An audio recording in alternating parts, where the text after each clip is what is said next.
नमस्कार दोस्तों आज की वीडियो में ना हम फ्लैक्सी कैप फंड के एक बेस्ट म्यूचुअल फंड स्कीम के बारे में बात करने वाले हैं। देखो, जहाँ तक मैंने ऑब्जर्व किया है फ्लैक्सी कैप फंड को, तो मुझे 2 ही फंड सबसे ज़्यादा पसंद आए हैं और बहुत सारे लोग इस इन दोनों में से ही अगर इन्वेस्टमेंट करते हैं फ्लैक्सी कैप फंड में, तो इन दोनों में से ही एक को चुनते हैं। नंबर 1 है आपका पराग परिक फ्लैक्सी कैप फंड और सेकंड पोज़ीशन पे है आपका HDFC flexi cap fund. Flexi cap fund की कैटेगरी में आप हमेशा टॉप 3 में इन दोनों फंड को ज़रूर पाएँगे। तो आज इस वीडियो में पर्टिकुलरली हम बात करेंगे पराग परिक फ्लैक्सी कैप फंड के बारे में। जिसको सुनो, अगर फ्लैक्सी कैप फंड की बात आ रही है तो पराग परिक उसकी ज़ुबान पे आता ही आता है। ऐसा लगता है कि मतलब फ्लैक्सी कैप फंड की कैटेगरी में पराग परिक फ्लैक्सी कैप फंड बिल्कुल किंग की तरह रहता है। तो क्या वाक़ई में ये किंग है? और किंग है तो क्यों है? इसके पीछे का सारा कारण हम आज जानेंगे इस वीडियो में। देखो, हम बात अपनी शुरू करेंगे रिटर्न से, ठीक है? रिटर्न सबसे ज़्यादा इम्पोर्टेंट होता है। कोई भी इन्वेस्टर अगर इन्वेस्ट कर रहा है तो सबसे ज़्यादा क्या चाहता है? भई उसे ज़्यादा से ज़्यादा रिटर्न मिले। बाकी जो अदर चीज़ें होती हैं किसी भी फंड के बारे में, उसका एयूएम कितना है, एक्सपेंस रेशियो कितना है, एग्ज़िट लोड कितना है, कितना टैक्स लगेगा, वो सब सारी चीज़ें सेकेंडरी हो जाती हैं। सबसे इम्पोर्टेंट प्राइमरी चीज़ें होती हैं कि रिटर्न, रिटर्न कितना मिलेगा? अगर ज़्यादा रिटर्न मिल रहा है मेरे लिए अच्छा है, अगर रिटर्न खराब मिल रहा है तो बाकी सारी चीज़ें अच्छी हो, मेरे लिए वो फंड अच्छा नहीं है। तो हम बात अपनी शुरू कर रहे हैं रिटर्न से। इस फंड का अगर आप रिटर्न देखोगे, वैसे यहाँ पे आपको 1 साल, 2 साल, 3 साल, 4 साल, 5 साल का डेटा देखने की ज़रूरत नहीं है। आप सिर्फ़ 3 साल, 5 साल, 7 साल और 10 साल का इस फंड का डेटा देख लो, आपको अंदाज़ा मिल जाएगा। तो 3 साल का अगर आप डेटा देखोगे, स्क्रीन पे आपको दिख रहा होगा, तो 21.72% का इसने रिटर्न बना के दिया है, जबकि कैटेगरी से अगर इसकी तुलना करें तो वहाँ पे केवल 18.02% का रिटर्न मिला है। तो यहाँ से हम कह सकते हैं 3 साल में इसने बहुत ही अच्छा रिटर्न बना के दिया है। वहीं अगर मैं 5 साल का डेटा देखूँ तो 5 साल में इसने 24.44% का रिटर्न बना के दिया और कैटेगरी ने केवल 22.57% का रिटर्न दिया है। 7 साल या 10 साल का भी डेटा आप देखोगे तो यहाँ पे पराग परिक फ्लैक्सी कैप फंड का जो रिटर्न है काफ़ी शानदार है।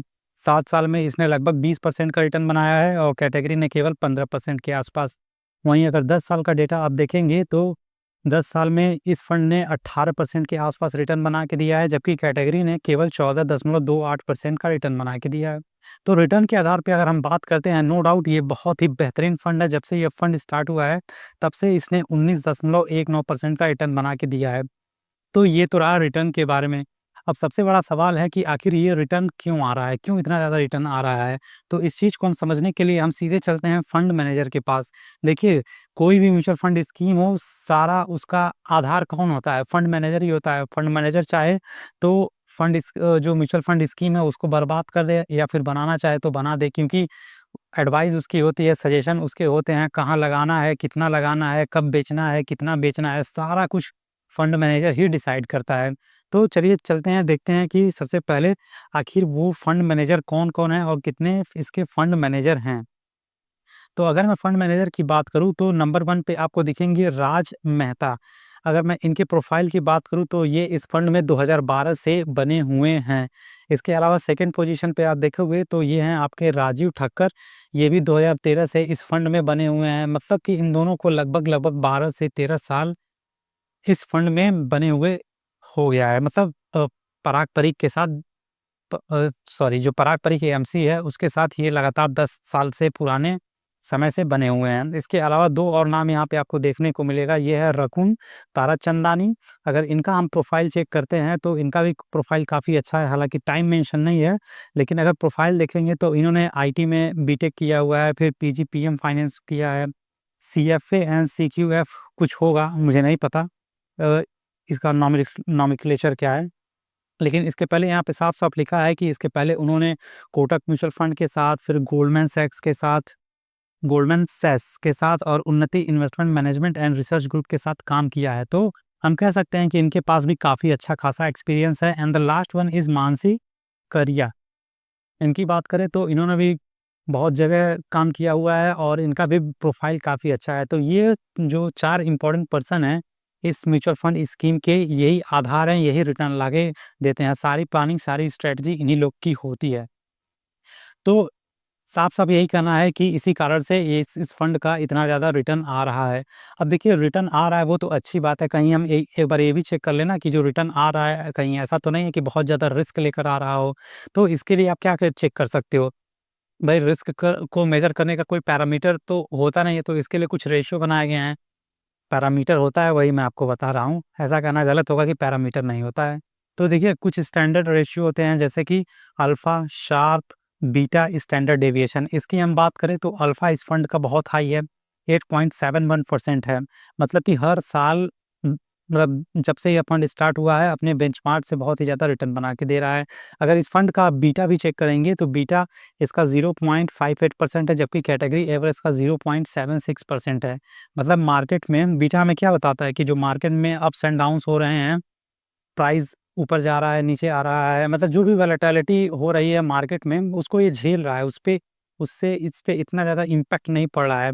और स्टैंडर्ड डेविएशन भी हमें लगभग यही बताता है कि यह फंड कितना ज़्यादा स्टेबल है। एक चीज़ यहाँ पे डाउन देखने को मिल रही है, वो है आपका शार्प रेशियो, 1.67% है।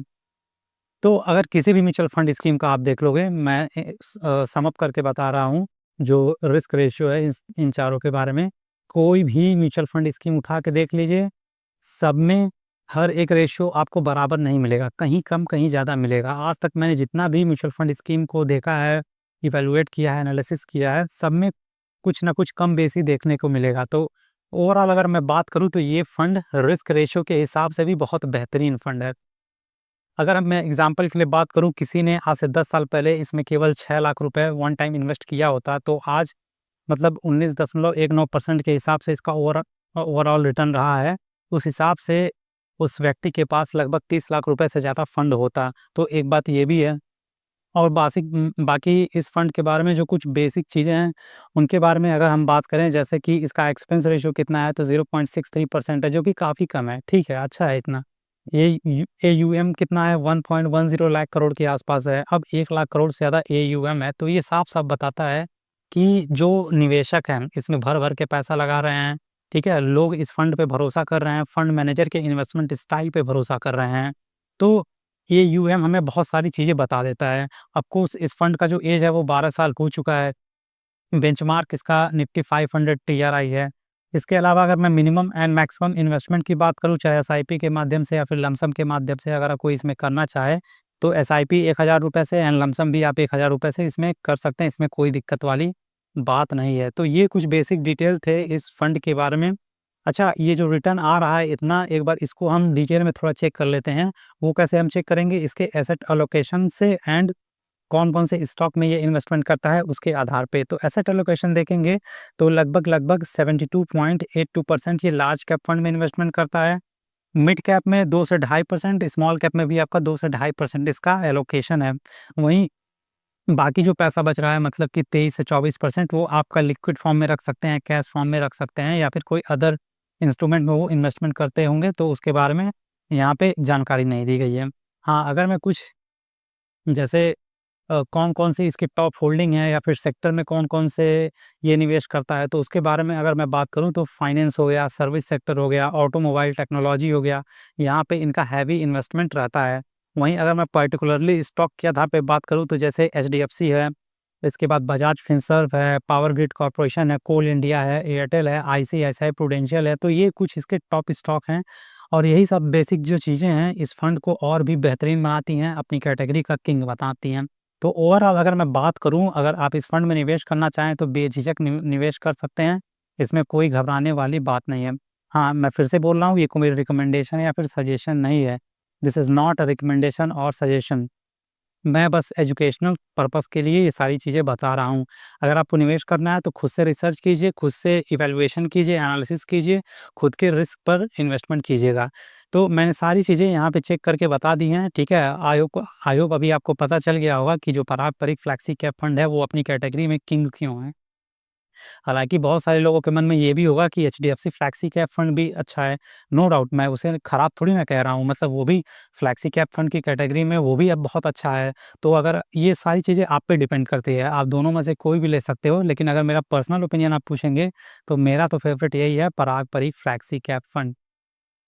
तो आई होप अभी आपको यहाँ पे क्लियरिटी मिल गई होगी कि फ्लैक्सी कैप फंड में अगर आपको निवेश करना है तो कहाँ पे आपको निवेश करना है। तो ये वीडियो यहीं पे होता है समाप्त। जाते-जाते फिर से मैं एक बार कह रहा हूँ कि ये कोई रिकमेंडेशन या फिर सजेशन नहीं है, ठीक है? ऐसा नहीं करना है कि आँख बंद करके सीधे भरो बस मेरी बात पे भरोसा कर लिया और इन्वेस्टमेंट कर दिया। खुद से भी रिसर्च कीजिए, रिसर्च करेंगे तो आपको जानने, सीखने, समझने का मौका मिलेगा और आपकी जागरूकता बढ़ेगी। तो रिसर्च करना खुद से बहुत ज़्यादा ज़रूरी होता है। ठीक है? तो मिलते हैं नेक्स्ट वीडियो में, तब तक के लिए जय हिंद, जय भारत।